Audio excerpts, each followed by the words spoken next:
Assalamu alaikum. So today I am going to share with you a fascinating story. Me personally, I didn't imagine that this story has been existing. This story will help you understanding the reality of the Prophet of Islam, the Prophet Muhammad, peace be upon him, and it also will help you answering the question if Islam has actually spread by sword and by wars. Worth to mention that when Prophet Muhammad became prophet, he tried to call his people publicly, but he was faced with all different kinds of evil and attacks. So he had to meet with his followers, which was a few men and women, studying secretly and worshipping secretly, until a day where two men became Muslims. The first man was Hamza bin Abdul Muttalib, and the other man was Umar ibn al-Khattab. When those two men became Muslims, that a few group of Muslims for first time ever could walk in the streets of Mecca in a peaceful demonstration without being attacked or insulted. The demonstration was divided into two rows. Like that demonstration was a few men, first row and the second row. The first row was led by Umar ibn Khattab. The second row was led by Hamza bin Abdul Muttalib. And Prophet Muhammad والسلام, he was loving all his followers, but he was loving as well his uncle, who is Hamza bin Abdul Muttalib, very very much, because Hamza bin Abdul Muttalib was one of the strongest people in Mecca, and he has defended him in many different situations. To make the long story short, Hamza, when he became Muslim and there were battles, he has actually killed some people in those battles.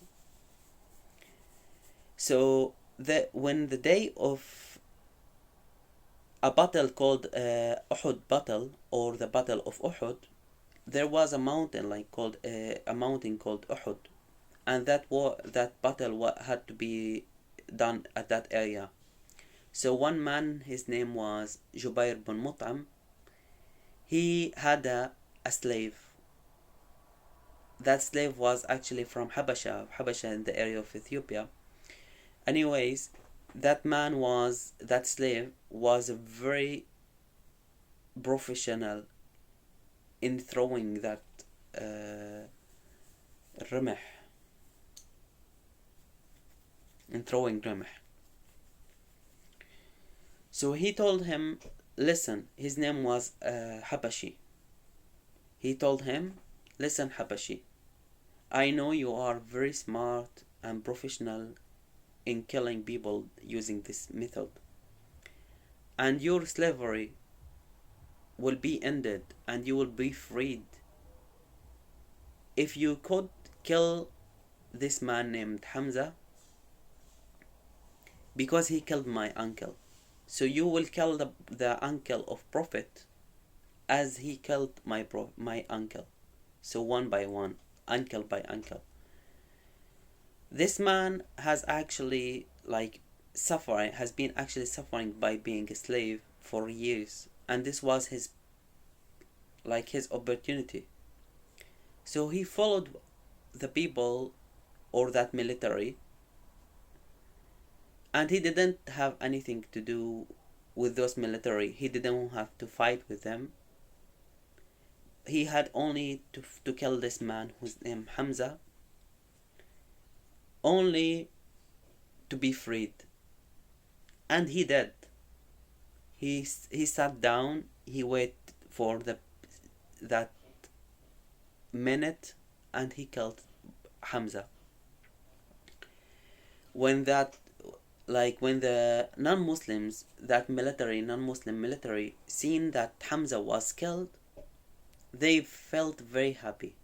What they have done, they have taken they have taken that revenge by, after killing him, they didn't feel enough, so they cut his nose, they cut his ears, and they opened his abdominal cavity. They took his liver.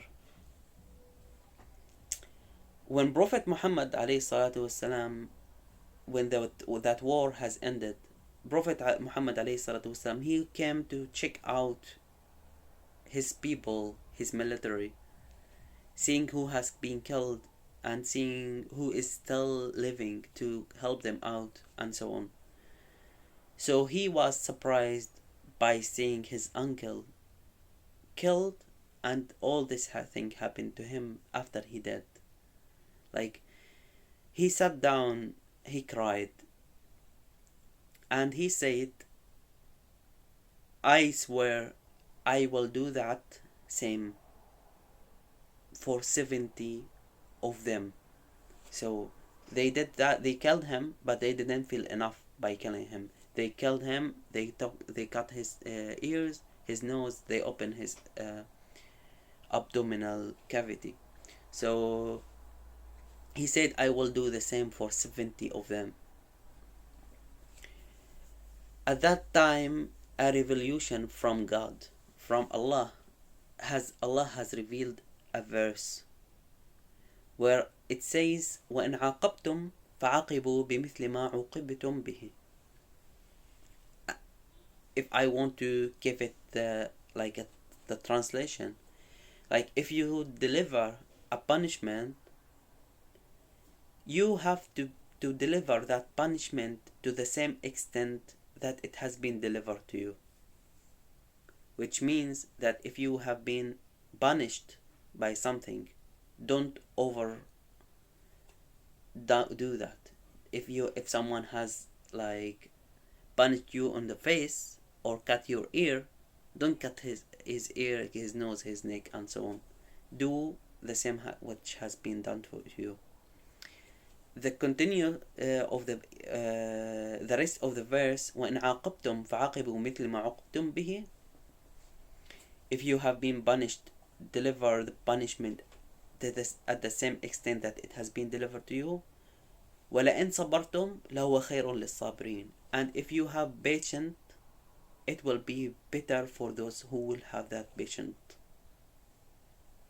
So the Prophet Muhammad, after he has received this revelation, and with all his anger, with all his disappointment, his burning feeling that his power, his uncle has been killed, he said, okay God, okay Allah, I will have patience. And he had patience until a day which called Fath Mecca. Fath Mecca, when Prophet Muhammad, after many years, was kicked out of his city to Medina, and he had a big community at Medina, and they after that could dominate, and they could also they could take the rule of Mecca. Habashi was at that time still alive, and he was afraid, so he didn't live with someone, and he was feeling, oh my God, now I am living in a big disaster. Where can I do? What can I do, and where can I go? He started thinking here. So one of the people told him, hey man,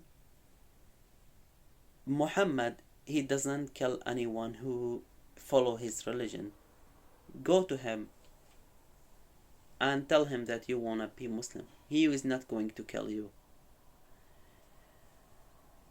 Habashi said okay. He went to Prophet Muhammad. He said, he came in front of Prophet Muhammad and he said to him, I want to be Muslim. Prophet Muhammad looked at his face and told him, are you Habashi? And Habashi told him, yes, it's me. And he told him, are you the one who killed my uncle? Habashi at this moment, he didn't want to tell him, yes, I did. Because he's seeing how Prophet is talking and he's seeing how he is feeling. And Habashi did really want to be Muslim at that time. So he told him, as you have heard that what has happened, what have you heard? He told him, okay, could you make yourself far from me, or could you try to not show me your face?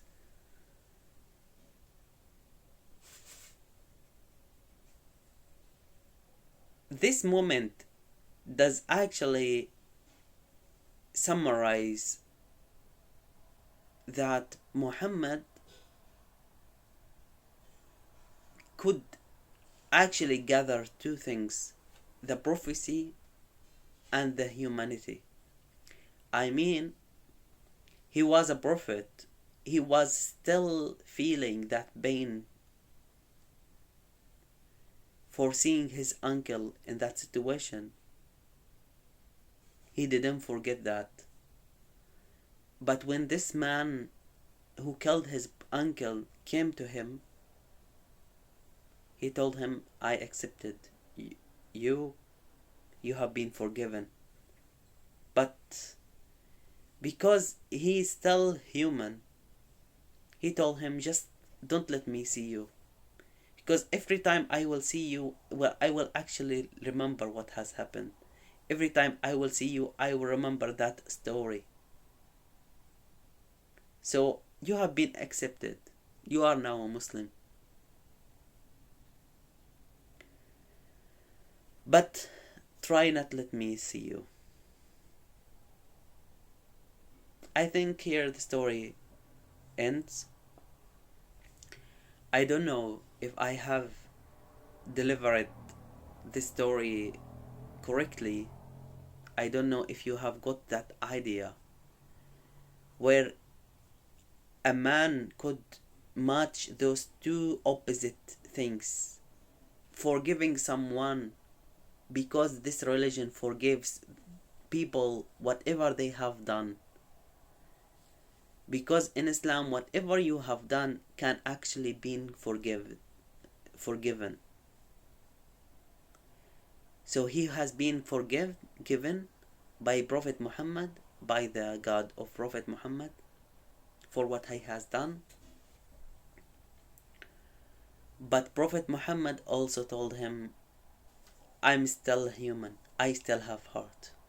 I have forgiven you, but try not let me see you.